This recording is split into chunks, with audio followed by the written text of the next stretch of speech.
किसान साथियों नमस्कार। आप देख रहे हैं एग्रो दर्पण। आज के इस वीडियो में हम बात करेंगे इसबगोल के अंकुरण और सिंचाई के बारे में।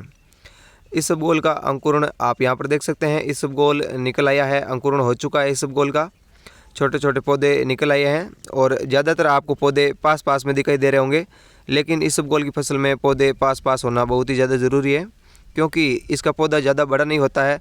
तो अगर पास पास में पौधे होंगे तो ही अच्छा उत्पादन हो सकेगा। और रेतीली ज़मीन यहाँ पर आप देख सकते हैं। रेतीली ज़मीन में इसबगोल की फसल शानदार होती है। वैसे दोमट मिट्टी है या थोड़ी सी भारी मिट्टी है तो वहाँ पर भी इसबगोल आसानी से हो जाता है।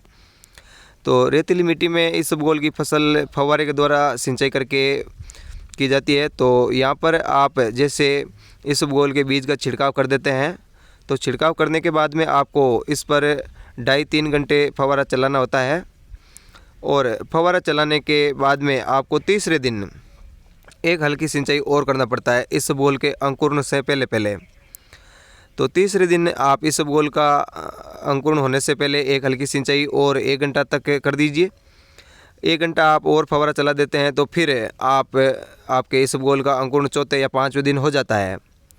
अंकुरण होने के बाद में आपकी फसल पर आपको 1 महीने तक सिंचाई नहीं करना है।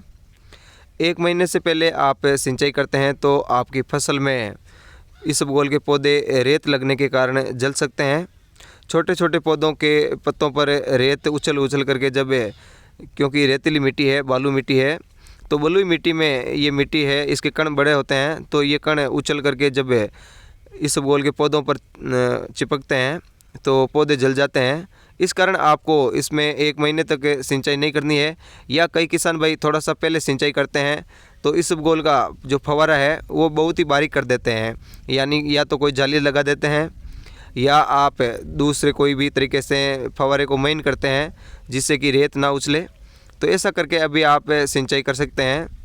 तो इसबगोल की फसल में आप ऐसा करके सिंचाई करते हैं तो 25 दिन या 22-23 दिन का इसबगोल होता है, उस दौरान आप इसमें सिंचाई कर सकते हैं।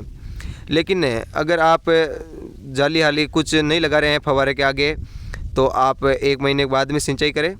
कुछ किसान भाई कहते हैं कि हम लेट सिंचाई करते हैं तो इसबगोल के पौधे हैं वो कटने लग जाते हैं, यानी इसबगोल पानी की कमी के कारण थोड़ा सा जलने लग जाता है। तो आप सिंचाई 25 दिन तक कर सकते हैं जहाँ पर ऐसी कोई आवश्यकता है। तो जहाँ आवश्यकता नहीं है, नमी जैसे बरकरार रहती है, मौसम ठंडा हो चुका है, तो आप 1 महीने के बाद में करें तो आपकी फसल बाद में शानदार होती है पौधों के रेत नहीं लगने के कारण। तो इस तरह से इसबगोल का अंकुरण चौथे 5वें दिन हो जाता है और चौथे 5वें दिन के बाद में आप 1 महीने के बाद में सिंचाई कर सकते हैं। और उसके बाद में जैसे आप 1 महीने के बाद में सिंचाई कर देते हैं तो उसके बाद में आप हर 15-20 दिन के बाद में सिंचाई कर सकते हैं। बलुई मिट्टी का क्षेत्र होता है, वहाँ पर थोड़ा सा सिंचाई आप 5 से 6 सिंचाई तक कर सकते हैं इसबगोल में। और जहाँ पर थोड़ी सी भारी मिट्टी है वहाँ पर आपको 5 से कम ही सिंचाई रखना है, क्योंकि इसबगोल में ज़्यादा पानी की आवश्यकता रहती नहीं है। ज़्यादा आप पानी देते हैं तो इसबगोल की फसल बाद में पीली पड़ सकती है, तो इस बात का भी आपको विशेष रूप से ध्यान रखना है। तो इस तरह से ये सिंचाई की बात हो चुकी है। तो इसबगोल में कुल आप 20-20 दिन के हिसाब से 4 या 5 सिंचाई करते हैं, तो जहाँ पर मिट्टी भारी है वहाँ पर, और जहाँ पर रेतीली मिट्टी है वहाँ पर 5 सिंचाई तक आप कर सकते हैं। 6 सिंचाई भी कुछ किसान भाई करते हैं। तो वो आपको इसबगोल को पीला नहीं पड़ने देना है और उस तरह से आपको सिंचाई करना है।